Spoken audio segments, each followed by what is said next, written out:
Good evening. और अभी आप लोगों ने देखा होगा छत्तीसगढ़ पीसीएस में क्या चल रहा है। छत्तीसगढ़ पीसीएस में जो अध्यक्ष हैं वो और उनके जो करीबी लोग थे, उनके बच्चों को या अभ्यर्थियों को, बच्चा कहना तो ठीक नहीं रहेगा, अभ्यर्थियों को सीनियर डिप्टी कलेक्टर और बाकी पोस्ट उनको दे दी गई है। और अभी इसके ऊपर में जो है बवाल चल रहा है, क्योंकि वहाँ पे कांग्रेस का शासन है और यकीन मानिए जो बीजेपी विपक्ष का काम बहुत अच्छे तरीके से करती है, तो वो बहुत अच्छा काम भी कर रही है। मेरा यहाँ पे कोई डायमेंशन नहीं है, पॉलिटिकल डायमेंशन नहीं है यहाँ। तो देखिए, उसी तरह कई स्टेट्स में आपको ये चीज़ देखने को मिलेगा। बिहार भी इसका जो है एक बहुत बड़ा एग्जाम्पल है, लेकिन हम इसके डीप में नहीं जाएंगे। हम दूसरी बातें करेंगे। जैसे राजस्थान पब्लिक सर्विस कमीशन में भी ऐसी चीज़ देखने को मिली थी। तो जो मंत्री थे उन्होंने बोल दिया कि अगर मेरा बेटा और मेरे घर के अगर बच्चे अगर ज़्यादा टैलेंटेड हैं तो उसमें हमारा क्या दोष है। सही बात है, जो बड़े लोग होते हैं उनके बच्चों को बहुत अच्छी स्कूलिंग मिलती है, बहुत अच्छा उनको जो है माहौल मिलता है, तो जाहिर सी बात है कि वो ऐसी बातें बोले तो ये समझ में आ सकता है। लेकिन सब कुछ जो है वो इतना एब्स्ट्रैक्ट छुपा के रखा जाता है, एब्स्ट्रैक्ट रखा जाता है कि इससे संदेह पैदा होता है कि सबसे पहले कि जो लोग हैं उनकी कॉपियां ओपन में रिवील नहीं की जाती, कभी नहीं की जाती, मैंने खूब देखा है। या फिर उनके जो इंटरव्यू हुए, अब जो दृष्टि आईएएस है या अलग कोचिंग संस्थान है, वो तो बहुत अच्छे से रिकॉर्ड करते हैं, एकदम टेक्निकली, एक इधर से कैमरा लगाया, एक इधर से, एक इधर से, एक इधर से, और जो भी इंटरव्यू है उसको बहुत अच्छे से रिकॉर्ड करते हैं। और उनके प्रत्याशी जब सेलेक्ट हो जाते हैं तो बहुत आराम से उनको अपने यूट्यूब चैनल पे बार बार देते हैं, उनका बहुत बड़ा प्रचार होता है। तो देखिए, बीपीएससी में भी अच्छे अधिकारी आए, इसलिए बीपीएससी को भी अपना अच्छा प्रचार करना चाहिए, बहुत अच्छा प्रचार, ताकि उनके यहाँ बहुत एबल अधिकारी आएँ। मैं कई ऐसे अधिकारियों को जानता हूँ जो बिल्कुल भी अप टू द मार्क नहीं है, लेकिन मैं उनकी चर्चा यहाँ पे नहीं करूँगा। यहाँ पे मैं बात करूँगा एक ऐसे अधिकारी की जो 9 बार में वो सेलेक्ट हुए और 10वीं बार में पुलिस सर्विस में भी सेलेक्ट हुए, लेकिन उतनी बार में सेलेक्ट होते होते उन्होंने अपने आप को पूरी तरीके से करप्ट बना लिया, भ्रष्टाचारी बना लिया। तो मेरे से कुछ गलती हो जाए तो मैं क्षमा प्रार्थी हूँ, और मैं चाहता हूँ कि अगर गलती लगे तो आप इसको ना देखें, या फिर इस चैनल से आप चले जाएं, हट जाएं। तो मैं एकदम सही सोर्स के ज़रिए बताऊंगा। मेरा जो सोर्स है उसके नाम मैं नहीं बताऊंगा, लेकिन वो बहुत ऑथेंटिक आदमी है और अच्छे आदमी भी है, और वो काफ़ी पुराने आदमी हैं, बहुत अच्छे आदमी। तो उन्होंने जो बातें बताई थी उसके अकॉर्डिंग, जो एक व्यक्ति थे बहुत होनहार, पटना में एक छोटे से रूम लेकर के वो लगातार तैयारी में लगे हुए थे, और एग्ज़ाम निकल रहा था लगातार, प्री मेंस इंटरव्यू, यही खेल उनका हो रहा था। लेकिन एक बार, 2 बार, 3 बार, 4 बार, 5 बार में जब सिलेक्शन नहीं हुआ, तब इन्होंने एक लूप लाइन पकड़ा। उस समय जो अध्यक्ष, अब मैं नहीं बताऊंगा मेल थी या फीमेल थे अध्यक्ष, लेकिन उनका शॉर्ट फॉर्म, या छोड़िए मैं एक नाम रख देता हूँ, आरटी, उनका नाम था आरटी। और उनसे जब संपर्क किया गया तो उस समय इतनी महंगाई नहीं थी, आज 25 लाख 35 लाख की बात होती है। उस समय ये बात हुई थी कि हम 7 लाख में या 9 लाख में, दोनों में से 7 लाख में हम दे देंगे, डीएसपी का पोस्ट दे देंगे, ठीक है, इंटरव्यू में हम सेटिंग चला लेंगे, 9 लाख में हम, 7 लाख में हम डीएसपी का पोस्ट दे देंगे। फिर वो रेडी हो गए। रेडी होने के बाद आए तो पैसा तो था नहीं, लेकिन देखिए ऐसे मामलों में बहुत सारे लिंक बन गए थे, और उनके जो एक मारवाड़ी मित्र थे उन्होंने फाइनेंस करने का जिम्मा उठाया कि वो फाइनेंस कर देंगे और बाद में वो धीरे धीरे करके वो चुका देंगे, वगैरह वगैरह बात हो गई। तो 7 लाख रुपए उस कारोबारी मित्र ने उनको अवेलेबल कराया, लेकिन जो सीट मिलनी चाहिए थी, वो सीट जो है वो शिक्षा अधिकारी की सीट उनको मिल गई, एजुकेशन सर्विस उनको मिल गया, पुलिस सर्विस नहीं मिला। अब बेचारे को पुलिस सर्विस मिलता तभी तो यहाँ वहाँ से कमा करके वो पैसा जो है वो चुका पाते। एजुकेशन सर्विस में उस टाइम में इतना स्कोप नहीं था कि इतना पैसा वो कमा पाते, तो बड़ी समस्या हुई कि कैसे चुकाएं। फिर इन्होंने एक दिन क्या किया कि, अब देखिए बीच में और स्टोरी हुई, कि उस शिक्षा अधिकारी सेलेक्ट होने से पहले की बात है कि इतनी बार मेंस देने के बाद उनकी इसी बीच में क्या शादी हो गई, है ना। जाति के बी थे, है ना, जाति भी मैं पूरा नहीं बताऊंगा। तो उनकी शादी भी हो गई, ससुर वगैरह सब माथा पीटते थे कि कैसा लड़का मिला है, नालायक।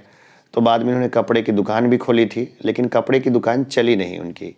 भाई जहाँ पे पहले मार्केट में लोग बैठे होंगे वो काहे उसको कि अच्छे कोई चीज़ चलने देंगे। तो वहाँ से भी फेल, कपड़े की दुकान से ही फेल। अब बेचारे मेंस और इंटरव्यू के फिराक में परेशान हो रहे हैं। घर वाले ससुर बोल रहा है कि बेटी की दूसरी शादी करा देंगे, ये लड़का तो काम का ही नहीं है। कुछ तिलक दहेज लेके चूँकि शादी हुई थी, जो होनहार लड़का है, दहेज लेकर के शादी हुई थी, इसलिए अब दहेज का पैसा वापस अगर सब लौटा पाते तो शादी शायद टूट जाती। लेकिन इतना पैसा ही नहीं था, तो मजबूरी में वो भी कि भाई अब कहाँ से क्या हो, तो सब लड़की वाले भी फंसे हुए थे। अब शिक्षा अधिकारी मिल गया मामला। अब इसके बाद इन्होंने हिसाब किताब बैठा के मारवाड़ी मित्र के जरिए फाइनेंस करके आरटी तक पैसा पहुंचाया और शिक्षा अधिकारी हो गए। शिक्षा अधिकारी हो गए तब तक इनके मन में कुड़ाफात जग गया। कुड़ाफात ऐसा आया कि उन्होंने आरटी के बेटे को एबडक्ट कर लिया, अपहरण कर लिया। आरटी के बेटे को, आरटी के बेटे का उन्होंने अपहरण कर लिया और अपहरण करने के बाद उससे 9 लाख रुपए की वसूली भी कर ली। ठीक है, अब 7 लाख रुपए दिए, 9 लाख रुपए की वसूली कर ली। अगली बार फिर प्री मेंस इंटरव्यू में फिर सेलेक्टेड हैं। इस बार फिर 9 लाख रुपए पर बात हुई। अब आरटी को पता था या नहीं था, या बाकी के पुलिस अधिकारी क्या सो रहे थे या पता नहीं। अब देखिए, जो पैसा दे करके आएगा वो तो अच्छा अधिकारी नहीं आएगा। और आप या हम लोग इस चीज़ को देख भी रहे हैं। हमारे इंस्टीट्यूशन में ही जो चोरी हुई थी, तो चोरी हुई थी तो बहुत सिंपल था। लोकल लोगों ने चोरी किया था, मुझे चोर का पता था, लेकिन पुलिस नहीं पकड़ पाई चोरों को, किसी को सज़ा नहीं हुई।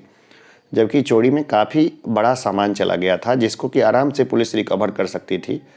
लेकिन जाहिर सी बात है, जो घूस के जरिए जो आएंगे वो नहीं पकड़ पाएंगे। ये सब कहने सुनने की बात है, बुरा लगे या भला लगे, कि या तो पूरा थाना बिका हुआ होता है, या नहीं तो कुछ लोग जो बिके हुए होते हैं ना, वो बाकी लोग को चलने ही नहीं देते हैं। एक ऐसा ही है, मेरा छात्र है, उसने मुझे बताया था कि सर 30% लोग बिके हुए हैं और 30% लोग जो है ना, हम 70% लोगों पर हावी हैं, वो किसी का नहीं चलने देते हैं। ठीक है, चलिए अब काम की बातों पे आते हैं। तो फिर अब ये जो है ना, बात हो गई अगली बार 9 लाख रुपए पर कि इनको डीएसपी बना देंगे। 9 लाख रुपए जो है ना, इन्होंने फिर कहीं से अरेंज करके दिया और अब ये शिक्षा अधिकारी से हो गए डीएसपी। इन्होंने फिर आरटी के बेटे को उठा लिया और 11 लाख रुपए की वसूली की। फिर इनकी ज्वाइनिंग हुई। अभी फ़िलहाल जो है कैडर का बंटवारा हो गया, तो झारखंड कैडर में चले गए वो। वहाँ पर जब वो गए तो सबसे पहला उन्होंने काम किया कि देखिए, डीएसपी में ज़्यादा कमाई नहीं है, ज़्यादा कमाई है दरोगा को। दरोगा जितना कमा सकता है ना, उतना डीएसपी नहीं कमा सकता है, या एसडीपीओ वगैरह ये सब नहीं है। और डायरेक्ट टच में होता है ना दरोगा। तो सबसे पहले जो आसपास के ठेले वाले, खोमचे वाले और बाकी जो लोकल दरोगा को जो दिया करते थे पैसा हफ्ता का, उन सबको धमकाया। बोला कि अब दरोगा को नहीं दोगे, सीधे हम तक वो पैसा पहुंचाओगे। तो ये सब जो है उन्होंने सबसे पहला काम शुरू किया। और फिर इसके बाद उनके काफ़ी चर्चे हुए और बहुत सारे चर्चे होते रहे। लेकिन चलिए, ये हमने एक बताया कि सिस्टम जो है ना, सिस्टम ने कैसे लोगों को करप्ट किया। छत्तीसगढ़ पीसीएस में जो घटना हुई, ऐसी घटना बिहार में खूब है। हमने ऐसे बहुत सारे मामले को लाया भी था, सामने भी रखा। जैसे कि पहला मामला है जिसमें यह है कि एक हाथ से जो है रिजर्वेशन दिया गया रिजर्व कैटेगरी के लोगों को, लेकिन दूसरे हाथ से उनको रिजर्वेशन का लाभ मिलने ही नहीं दिया गया। ठीक है, तो ये एक बहुत बड़ा इशू था। ये मैंने ही उठाया था बहुत अच्छे तरीके से। मैंने जितने 38 शेड्यूल कास्ट के जो एमएलए थे और 2 जो शेड्यूल ट्राइब्स के एमएलए थे बिहार में, मैंने सबको मेल भी किया था कि देखिए, जैसे कि बीपीएससी में कभी बैकलॉग सीटें जोड़ी नहीं जाती है, कभी भी नहीं होता, आप देखिएगा। और जानबूझ के ऐसी विसंगति की जाती है कि हमेशा सीटों को खाली रखते हैं और बाद में जो सीटें आती है ना, वो सामान्य सीटों में कन्वर्ट कर दी जाती है। तो एक ही लड़का एससी और एसटी का, जिसका ऐसे ही प्रशासन में प्रतिनिधित्व तो बहुत कम है, और ऊपर से भी जो कुछ रसूख वाले और पैसे वाले एससी एसटी हैं और कुछ फेक भी एससी एसटी हैं। नालंदा के मैं एक डिस्ट्रिक्ट के ऊपर ब्लेम नहीं करता, लेकिन नालंदा में बहुत सारे सामान्य वर्ग के अभ्यर्थियों से मैं मिला जिनके पास SC ST का सर्टिफिकेट था और बहुत आराम से वो जॉब भी करते हैं और निभाह जाते हैं। मुख्यमंत्री का कार्यक्षेत्र है। मैं आरोप नहीं लगा रहा, पूरे डिस्ट्रिक्ट को मैं नहीं बदनाम कर रहा, लेकिन नालंदा के भी मेरे बहुत सारे साथी इस बात को जानते हैं। तो 15 से 20% लोग जो होते हैं ना, जो एंट्री करते हैं साइड से, वो फेक लोग होते हैं जो SC ST के सर्टिफिकेट पे जॉब करते हैं और वही लोग पैसा भी देते हैं, ज़्यादा पैसा भी देते हैं सेटिंग में, और सेटिंग के जरिए जाते भी हैं, सिलेक्शन भी हो जाता है उनका। उसी तरह बहुत सारे लोग हैं जो SC में भी है, SC ST में भी हैं, वो भी अच्छा खासा जो है वो खर्च कर देते हैं और जो योग्य अभ्यर्थी है वो पीछे चला जाता है।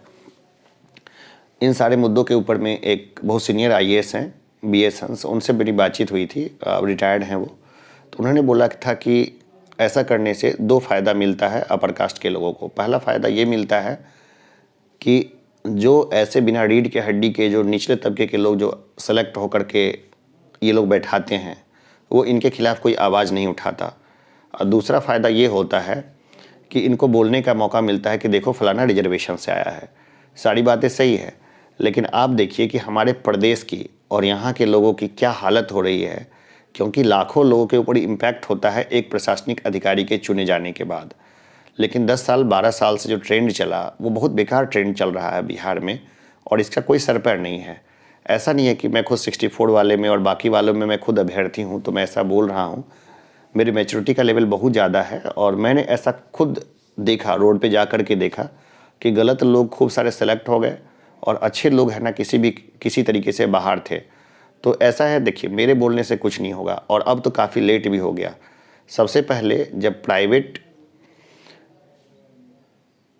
जो इंस्टीट्यूशंस हैं बड़ी संख्या में, वो जब इतना बढ़िया रिकॉर्डिंग जब अपना यूट्यूब पे डाल रहे हैं, BPSC को ऐसी ट्रांसपेरेंसी करने में क्या दिक्कत है? कोई गोपनीय विभाग के लिए तो करती नहीं है, ये वैकेंसी लेती नहीं है।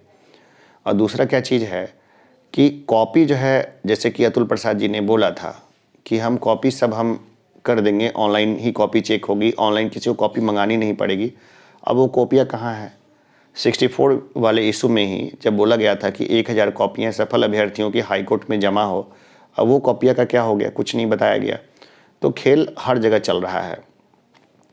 कई लोग मुझसे भी बोलते हैं कि मैं ये बातें नहीं करूं, नहीं तो मेरा कैरियर तबाह हो जाएगा, चाहे ये है वो है चाहे कुछ नहीं। देखिए मैं अंडर एम्प्लॉयड हूँ, जितनी मेरी क्वालिटी है उसके अकॉर्डिंग मेरी एम्प्लॉयमेंट नहीं है। ये मतलब मैं नहीं कहता, बाकी लोग अच्छे तरीके से बोलते हैं।